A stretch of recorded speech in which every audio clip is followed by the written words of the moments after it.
Sama madum, bek dipikir wadronya ulungnya bakti pak lu kontrak dokter. Sama. Dokter perawat tidak ada yang hebat di rumah sakit SAS.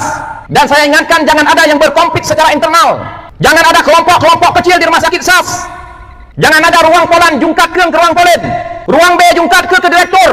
Direktur jungkat ke bawahan. Menancik yang lain-lain. Baik politik di dalam rumah sakit. Kedapatan tegas. Dan baik nalung dengar orang yang irawat nyohanan layani dengan baik.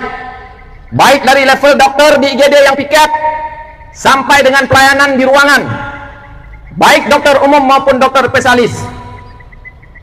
Baiknya dokter watai telepon kau langsa. Tanggung jawab cok. Getanyo sebab na tuntut hak. Maka tanggung jawab di memandum tingkat level yang na di rumah sakit perlah. Menyadari long selaku bupati tidak ada persoalan pilih kasih sinyo hana. Yang dia kerja punya kualitas, punya kapasitas, Anda duduk.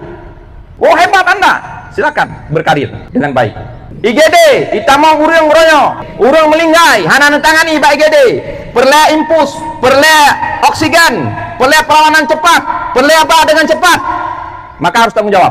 Yang bertugas di ambulan, telepon ho ambulan, kamate ambulan, karelah ambulan, so yang mat tanggung jawab. Ambulan hana layak jalan, ambulan kita datangkan yang lain. Kita ingin berbuat kepada masyarakat. Nya tujuan urung drone long tanyong, nekerja rumah sakit SAS. Netamong keno, nyopu tujuan melayani masyarakat sepenuh hati atau untuk kepentingan drone matang? Untuk kepentingan masyarakat melayani dengan sepenuh hati.